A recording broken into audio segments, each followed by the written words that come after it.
Pathania ji, how would you respond to, this entire conversation that you have heard? There is a clear comparison happening between what the things were under the UPA versus the BJP rule. Do you believe that right now Jammu and Kashmir is in a better poised place right now in terms of policies, the targeted killings and a much more that we are seeing? You see, the issueless, directionless and visionless Congress party, this is another expose for it. The way the Congress has ruled this country and the way Congress has managed Kashmir. Policy paralysis, directionless policies, just hum and haw, not able to transform.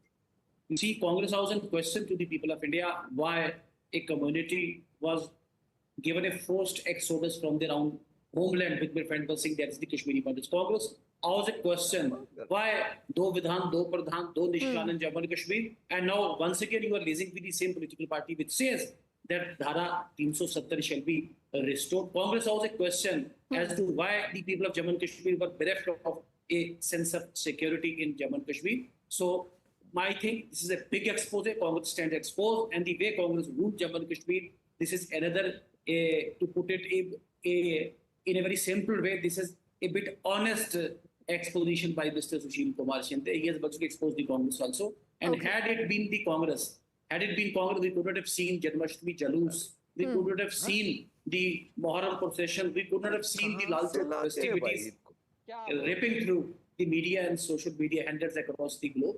So my respectful submission remains that first of all, 2014 and then 5th of August 2019, this marked a watershed movement in the political history of Jammu and Kashmir.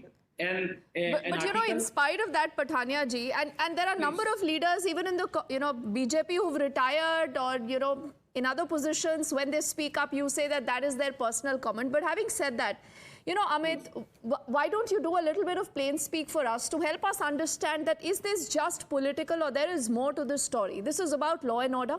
This is about terror. This is about, the secessionists, the separatist elements. And this is also about the elections that we'll see in Jammu and Kashmir. Now, many would say that this is an ill-timed comment, particularly explaining why the Congress wanted to side with the National Conference. How do you see this really playing out, or you think that this will have zero impact? I think this is a season of admissions. You have Pakistan Army Chief admitting Pakistan's involvement in Kargil, and you have former Union Home Minister admitting his government's failure in Kashmir. Now, I agree with Sushant. Congress has always created an ecosystem in Kashmir which emboldened terrorists. In fact, they went and treated them as demigods. We should not forget that it was Manmohan Singh who invited India's most dreaded terrorist, Yasin Malik, to his office over a cup of coffee.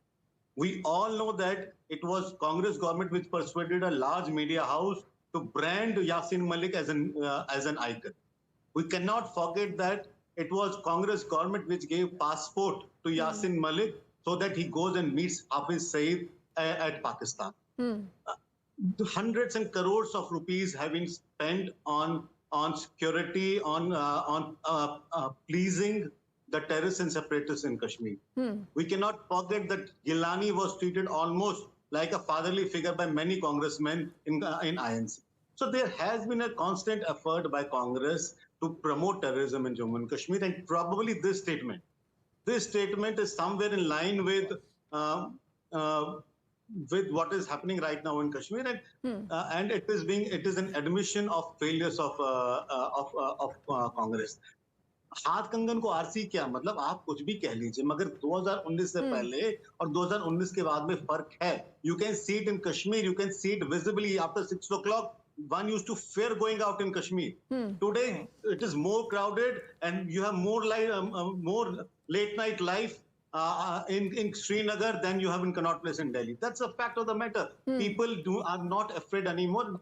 Imagine a situation where a person who is a Z category protected person is afraid in Kashmir. Absolutely. That's the point, Amit. And even as you're making that, I think a very simplified statement, both Abid and Mr. Mecca are not just having a good laugh. I think they're just dozing away also. But don't you gentlemen need to wake up and smell the coffee because things have clearly changed, Mr. Mecca? You have an axe to grind with the BJP, I understand. No. 1 second. I only have 30 seconds. Yeah, you bring up people who wax eloquently, all rubbish, right? So the problem is, so nobody is applying their mind. Simple thing is, कहना क्या चाहते हो भाई? अरे आप सुशील कुमार शिंदे से पूछिए ना वो क्या कहना चाहते हैं वो तो कह रहे हैं सीधा सीधा wait उनको पता था कश्मीर के हालात क्या उनकी सरकार ने क्या कर रखा है मिस्टर मेका मान लीजिए कि सिचुएशन बेहतर हुई है उससे क्या होगा सर ये भाई साहब बोल रहे हैं आज Connaught Place is he is afraid of Connaught Place आप सोचिए एक सिचुएशन मिस्टर मेका where the union home minister of the country is scared in spite of all the security paraphernalia that walks with him in spite of that he does not want to go to the Dal Lake area क्या बात कर रहे हैं ये लोग कुछ apply करते हैं mind see you think just Congress bashing is your only job. What kind of a narrative is that? See, simply, you have a visceral hatred for Congress. Bring these people who come with for this country. Mr. Meka, you don't want to listen to Amit, you don't want to listen to Sushant, and obviously not to Mr. Pathania, but you've heard Sushil Kumar Shinde, right? Is it your country? Is it not our country? You've heard Mr. Shinde, right? No, what kind of people you bring? Amit ji ने यासिमिल की बात की. Who's that? No, wait a minute. I don't even need to respond to him. He has a visceral hatred for this country and the people of this country. Mr. Meka, you're also deflecting the debate, sir. Tell me that you are embarrassed. You don't know how to respond to what you've heard from Sushil Kumar Shinde. These are hate mongers. Okay. Someone is fear-mongering, someone is hate-mongering. I think we are, Sushant, yes.